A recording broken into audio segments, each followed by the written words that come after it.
سرمربی کروات تیم ملوان و نیما دلاوری با شماره 20 به زمین مسابقه میاد. محسن یوسفی از زمین مسابقه بیرون رفت. یه بازیکن هجومی از ترکیب ملوان جدا شد و یه بازیکن کاملا تدافعی به زمین بازی اومد. بازیکن فوق العاده تاثیرگذاریه برای سبا. دلاوری اولین توپ رو دشت میکنه، توپ رو میرسونه به اشجاری، برگشت توپ عنایتی گوشه زمین، دلاوری مزاحمت ایجاد میکنه و یه برخوردم ایجاد. کویت و النصر عربستان چمن ورزشگاه فوق العاده آماده است برای بازی لیگ 13 و فوتبالی که هر دو تیم روی زمین ملوان. سبا هنوز تعویضی انجام نداده. یک کارت زرد رو هم نیمه اول در خط دفاعی سبایقون در سمت چپ بازی میکنه. توپ بلند فرستاده میشه برای دور کریمی. چقدر راحت سبا موفق شده در یک مسابقه 7 گل بزنه. اون فصلی بود که پیران ابومسلم رو برده. پاس کوتاه برای دلاوری. خط دفاعی ملوان روی کمی محکم‌تر بزنه. یه پاس عالی و توپی در عرض فرستاده شد و دلاوری توپ رو برمیگرد. واضح بود، یه ارسال دروازه، باز هم فرصت و باز هم دلاوری. موقعیت برای سبایی قم و گل دوم. ببینیم چی کار میکنن سبایی ها و ارسال در محوطه جریمه، باز هم دلاوری. دوم ببینیم چی کار میکنن سبایی ها و این توپ که سرگردان هم بود در اختیار پاشنکو قرار میگیره. اشتباه پاشنکو و خودش خیلی سریع قبل از عنایت توپ رو دور میکنه. یوسف زاده، دلاوری با پاس کوتاه در خط دفاعی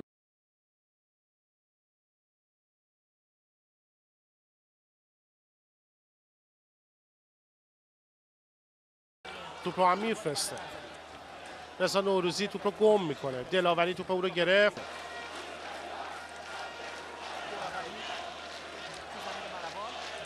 خود یوسفی، دلاوری به میانه زمین.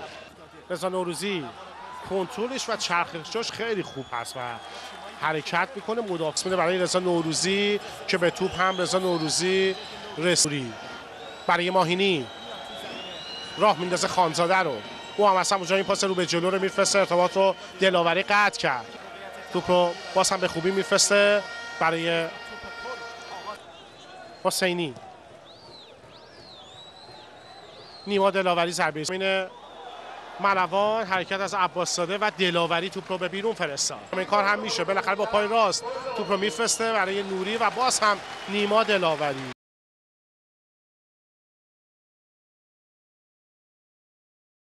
احمدی پاس درقم برای استفاده پریرا سپاهان بود. 2 امتیازی که در همین ورزشگاه و در بار دیگه سانت به داخل محوطه جریمه که باز هم خط دفاع ملوان توپ رو در اختیار میگیره. محرم نویدکی هم عرض کردم روی نیمکت وارد زمین ملوانی ها میشن. از سمت راست وریا غفوری حرکت کرده، سرعت توپ زیاده، به توپ میرسه. غفوری توپ و میدان رو در اختیار داشته باشن.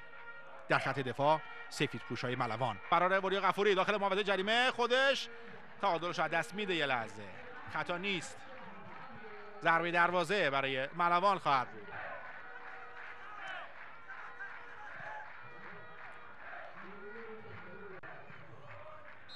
با پای راست فرصت برای بازیکن ملوان، این بارم توپ رو دور میکنه اونجا دلاوری. فی با پای چپ حالا ضربه مستقیم به قصد چارچوب میزنه، فرصت برای بازیکن ملوان. در برگشت هم پریرا نمیتونه دروازه‌بان خیلی حاد نباشه. به هر حال دروازه‌بان زمانی که مصدوم میشه داخل زمین از مصدوم بشه خوشبختانه به بازی هم برمیگرده. سریع بازیکنان سپاهان توپ رو ارسال.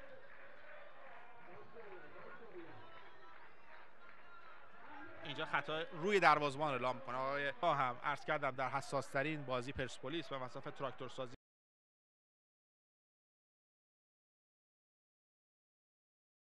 همچنین تمامی هم میهنان عزیزم در استان گیلان خصوصا توپ به دلاوری میرسه. یا بازیکن رو جا میذاره که لوسیانو باشه. دلاوری با ضربه سر توپو به ایمان صادقی میرسونه. دست میده. موقعیت برای دلیر حرکت میکنه، وارد محوطه جریمه شده. دلیر که تکلان دلیر یه حرکت نمایشی انجام میده. دوباره دلیر با ضربه سر میخواد ادینیو رو صاحب توپ 10 فصل این آمار پا برجا مونده. نریمان جهان وارد محوطه جریمه شده. نریمان جهان که عالی خودش رو به توپ میرسونه. موقعیت عالی برای تراکتور سازی. علمدان زهر از راه میرسه. قبلش پایان هفته دوم یک از دو تیم تورز هدف او ادینیوست که دلاوری با او یارگیری کرده. خطای ادینیو برای دلاوری اعلام میشه. احمد معبودی فرصت برای شوت زنی ادینیو و در نهایت این توپ که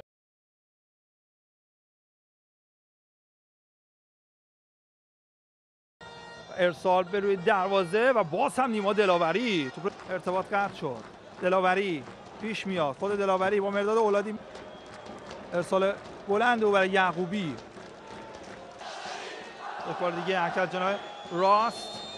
نیما دلاوری اونجا اجازه کار نمیده.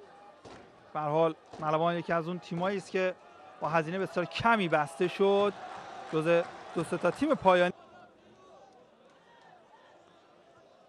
نیما دلاوری ارسال عالی و رمضانی عبور میکنه. نیما دلاوری است که تا اونجا پیشروی کرده. به سلامتی خودش هم باشه. به هر حال در یک فصل تیم ملوان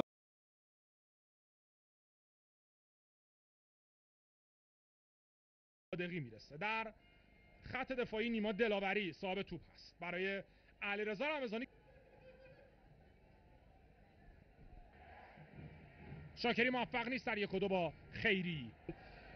باید این بازیکن‌ها کاملا آماده باشن، اونهایی که به تیم ملی فوتبال کشورمون دعوت میشن. جریمه محمد رضایی یه لحظه اونجا درگیر است بین 2-3 بازیکن. اونجا روی توپ آمد و ارتباط رو قطع کرد.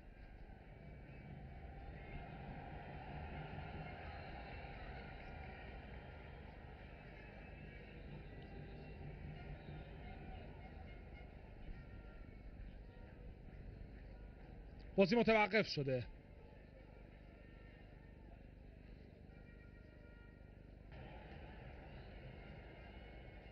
ببینید اینجا این لحظه ای که